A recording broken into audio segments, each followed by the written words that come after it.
Welcome traders, my name is Adam Harris from Trade with Precision and welcome to this week's episode of Inside the Charts.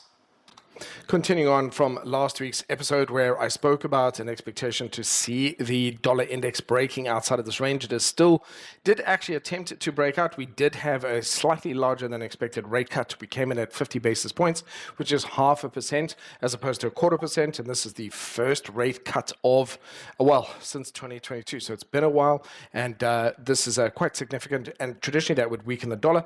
What we saw actually last week going down to the daily here, as you can see that there is definitely a battle going on at this close to that 100 level as well, $100 level. And so this week, really the thing to watch is, will this level hold? Will we subsequently see the dollar strengthen? And if we do a break of these highs here, would make this a triple bottom, it would be a range bound. And if it broke above those highs, we would then in subsequent weeks see a stronger dollar. Now, on the other hand, we could see it continue to weaken. And if we go ahead and have a look at some of the other charts, euro dollar, one of the things I want to highlight here, it's a very crisp, well-behaved chart. We can see the prices pulled back. We had a very nice bullish candle and we subsequently had a very nice bullish reaction to that. So there is very much a trend in play here with euro against the dollar, but we are coming up against resistance.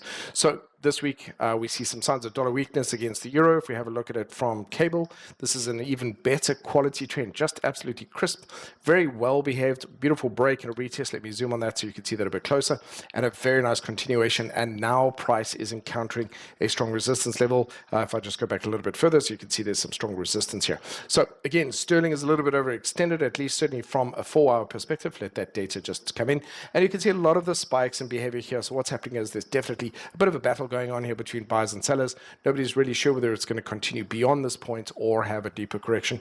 At this point, I have to say, from my side, it does look as though there is a slightly weaker dollar, but it really is quite competitive. Here we see the Australian dollar against the US dollar right up against the top of that range. Very nice bullish pullback and a bullish, very nice bullish setup here, and a very nice bullish continuation, also trying to break out to the upside. If we have a look at dollar CAD is slightly different here. So dollar CAD produced a bearish engulfing candle on Thursday last week, didn't really do much on Friday, so it's battling some level of resistance here. And if I just adjust this a bit, you'll see that there is the possibility here that price might continue down if we do get a weaker dollar.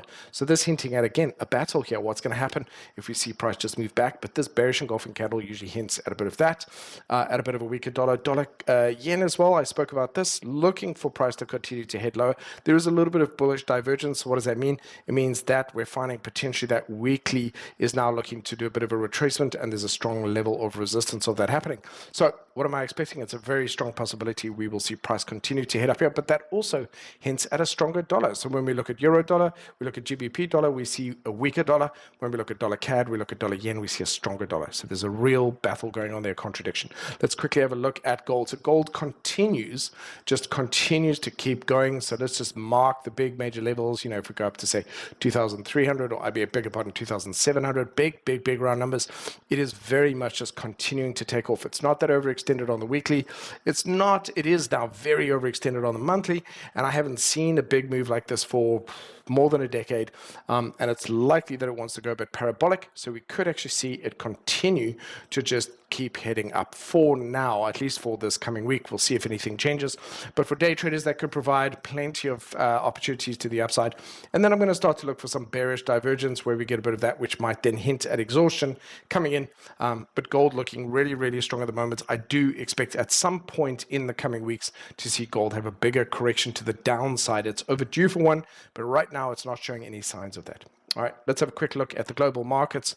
The Dow here continuing to break higher. That makes sense. When we got a rate cut, we tend to get a strong reaction from the market. So they continue to push higher, broke through resistance. If we have a look at NASDAQ broke through its downward sloping trend line, just meaning that it looks quite good. I want to see if it can break above these previous highs, but that also attempting to head higher. Now we've got higher lows. Will we get that continuation to the upside there? If we have a look at the Nikkei, for example, you can see the Nikkei also found some really nice strong support here and pushed a little bit higher. So that's a very good positive response from the markets there. But just kind of do this as well. You can see as price starts to breach that, that'll also start to hint that the buyers and the bulls are in control. And finishing off very quickly with the bond market, as I spoke about before, this is one of the markets that I think is underutilized or sort of underappreciated right now. There is some resistance there, but what I'm looking for this week is a very nice potential buying opportunity from the previous highs here around the moving averages, and then to potentially kick off and push back up for another leg to the upside. And that is it from me. I want to wish you a fantastic week. There should be some good opportunities. Trade with some caution. That US dollar has to make up its mind which way it wants to go. All right. Thank you very much.